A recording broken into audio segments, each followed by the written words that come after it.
Pre-Morbidity Scale for Axis I, Axis II Diagnoses, written and created by Adelina Boda. Sigmund Freud and Carl Jung, who were the harbingers of the psychoanalytic process of talk therapy, intended to access the deepest parts of a person's psyche, yet later in their life became tired of listening to people talk about their problems. One of the main questions psychology attempts to answer is based on the old adage of which came first, the chicken or the egg philosophy. The construct of the test is designed to measure the level of depression, anxiety, past trauma, and adverse life events, as well as family history of mental illness. The higher a person scores on the test will correlate with the severity of the person's pathology, with the hope that working through the depression, anxiety, and trauma through therapy, the psychologist can have a better grasp on managing the emerging and more serious mental pathology before the pathology becomes more severe. This test is similar with other tests designed to measure and score level of depression, anxiety.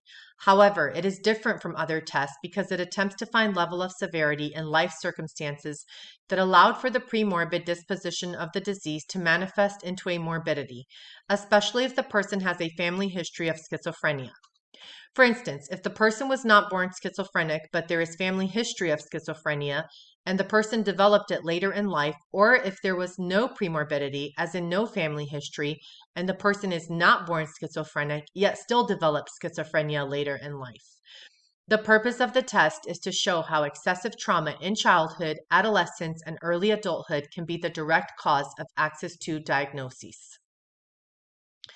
The test will use the same criteria for Axis I and Axis II diagnoses as the MCMI-3, Millen Clinical Multi-Axial Inventory, which is a 175-item true-false self-report measure that assesses Axis I, anxiety disorders, panic disorder, social anxiety disorder, PTSD, and Axis II psychopathology, personality disorders, and mental retardation, such as paranoid personality disorder, schizoid personality disorder, and contains 14 personality disorder scales and 10 clinical syndrome scales, such as schizoid, avoidant, depressive, dependent, histrionic, narcissistic, antisocial, aggressive, sadistic, compulsive, passive-aggressive, negativistic, self-defeating, schizotypal, borderline, paranoid, with syndrome scales of anxiety, somatoform, bipolar manic, dysthymia, alcohol dependence, drug dependence, post-traumatic stress,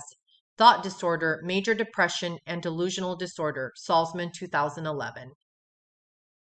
Piersma 1987 contends that several factors may explain the fact that clinicians diagnosed Axis II disorders less frequently than did the MCMI, by explaining that in an inpatient setting, it is likely that clinicians will more carefully diagnose Axis I disorders than Axis II disorders. Piersma 1987 contends that several factors may explain the fact that clinicians diagnosed Axis II disorders less frequently than did the MCMI, by explaining that in an inpatient setting, it is likely that clinicians will more carefully diagnose Axis I disorders than Axis II disorders, and one critical concern in a private hospital setting is insurance reimbursement, which is almost always determined by Axis I diagnoses because these diagnoses are considered to be the diseases for which patients are admitted to the hospital. Therefore, hospital-based clinicians may be less likely to diagnose Axis II disorders. Psychotherapy is the treatment of choice for patients with a personality disorder. However, personality disorder patients are difficult to engage into treatment because little is known about the factors that lead to dropout from treatment. Wampers et al., 2018. One possible reason is that patients with personality disorder are either misdiagnosed or the patients themselves are seeking a more specific and accurate diagnosis. The more specific diagnosis will not only help the patient better understand his/her mental pathology and what life events may have contributed to the pathology, but also will assist the psychologist in designing a more comprehensive treatment plan. I recently worked with patients in an inpatient rehabilitation treatment center where they were given the MCMI, and when they were diagnosed with unspecified adult personality disorder, this created a lot of ambiguity for the patient and for the clinician and left too much speculation about the condition. However, interestingly, rates of personality disorders in substance abusers are higher than in the general population, and comorbid personality disorders are believed to complicate the treatment of addicted patients. In addition to having more severe substance use disorders and life problems, personality disordered patients may use substances differently than their peers without Axis II diagnoses. Wampers et al., 2018. Psychopathology may be a risk factor for addiction, a modifier of the course of addiction, or a result of addictive behavior, and it may not always be possible to determine whether the addiction or the personality disorder is primary.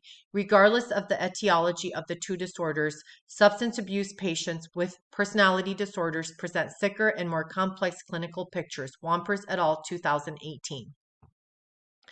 The Pre-Morbidity Scale for Axis I and Axis II Diagnoses test will better society by highlighting the importance of detection and treatment for depression, anxiety, and trauma before they manifest into more serious psychopathology. In combining concepts from PHQ-9 and MCMI, the Pre-Morbidity Scale for Axis I and Axis II Diagnoses test will be better than previous tests by providing a quick paper and pencil questionnaire that will identify adverse life experiences that will be scored and summed up. A higher score will be indicative of level of depression, anxiety, trauma, and predisposition towards pathology based on family history. The relationship between borderline personality disorder and adverse childhood experiences has been extensively documented in studies that focus on the role of childhood abuse and trauma as factors contributing to the development of borderline personality disorder, and childhood histories of emotional, physical, and sexual abuse are commonly reported by individuals with borderline personality disorder. Huang et al., 2014. The need for the type of test will be to assist in determining if an individual presenting with Axis II diagnoses, which are more profound in psychopathology, experienced more traumatic experiences than those on Axis I diagnoses, which are not a severe mental pathology and therefore more common to the general population. There is a need for this type of test to determine proper treatment for those with more difficult to treat mental health syndromes. The test will better society by developing treatment plans that more accurately treat more severe mental disorders in a timely manner. The sooner, the better. The diagnosis of mental disorders in primary health care is clearly a hit or miss proposition. Rogers, 2003. Most suicide attempters suffer from psychiatric disorders, which are often comorbid with personality disorders, and the effects of intervention on patients who have attempted suicide with comorbid Axis I and II diagnoses have not been fully elucidated. Norimoto et al., 2020. The problem of adequately diagnosing angry clients stems from the fact that anger in the DSM-4 is a symptom that is secondary to other psychiatric problems, such as explosive outbursts in someone with post-traumatic stress disorder. However, some clients can best be described as having a primary anger disorder. Their anger is not simply an offshoot of another primary problem like mania, generalized anxiety disorder, PTSD, or major depressive disorder. Giuseppe et al., 2012. In DSM-4, an adjustment disorder is defined as the development of clinically significant emotional or behavioral symptoms in response to an identifiable psychosocial stressor. Adjustment disorder is associated with significant impairment in social or occupational functioning, or associated with symptoms of marked distress that are in excess of expectable reactions to the stressor. The symptoms must develop within 3 months after the onset of the stressor, and the disturbance cannot represent a pattern of overreaction to stress or an exacerbation of a pre-existing specific mental disorder. Krasnovskaya and Canterbury, 2001. The content may be culture-specific as the test designer has experience working directly with the PHQ-9 and the MCMI in a clinical setting of an inpatient rehabilitation treatment center for chemical dependency and substance use disorders. The test will be designed for patients in the United States in clinical outpatient counseling centers and in inpatient treatment settings. Test construction conceptualization. The contents of the test will be 20 true-false statements such as 1. I experienced verbal abuse in my childhood. 2. I experienced physical abuse in my childhood. 3. I experienced sexual abuse in my childhood. 4. I experienced emotional abuse in my childhood. 5. I have been kidnapped. 6. I have been held hostage against my will. 7. I have been a victim of sex trafficking. 8. I have an eating disorder. 9. I have a substance use disorder. 10. I experienced significant trauma as a teenager. Next set of questions. 1. I have immediate family members such as parents, aunts, uncles, grandparents who have a history of mental illness. 2. I feel depressed much of the time now. 3. I have cut or hurt myself in the past. 4. I feel lonely most of the time. 5. I am angry much of the time. 6. I tend to create situations in which I get hurt. 7. I seem to create situations in which I feel dejected. 8. I often get lost in my thoughts. 9. I often forget what is happening around me. 10. Ideas race through my mind faster than I can speak them. The aim of the test is to determine the extent and type of trauma that a person experienced in their childhood and formative years or early adulthood. The test will be standardized by administering it to patients in the early part of the admission process to either outpatient or inpatient mental health treatment centers. The purpose of the content is to identify the extent and type of abuse that the individual suffered to better understand their depressive symptoms and mental afflictions. The test will be given a high score based on the total number of true answers. True answers will receive 1 point, false answers will receive 0. The results of the test will assess users for psychotherapy and used as an evaluative tool for major depression and psychopathology. The potential benefit of the test is to provide the patient with counseling and proper support systems, and by attempting to cure the underlying problem of the mental disease. If the test data determines that the person is experiencing a severe mental disorder, treatment should begin as soon as possible and not just be referred for further evaluation, as this is potential for time loss due to administrative setbacks and readmission of patient. The test will be interpreted based on a high score of true-false questionnaire. Reliability will attempt to be established by establishing reliability coefficient to 1, perfectly reliable. Cohen and Swerdlick 2018 describe reliability coefficient to be a statistic that quantifies reliability ranging from 0, not at all applicable, to 1, perfectly reliable.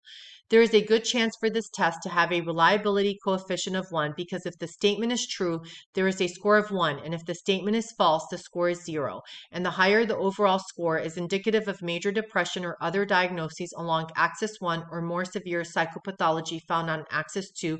Thus, the higher the score, the higher the severity of the mental illness.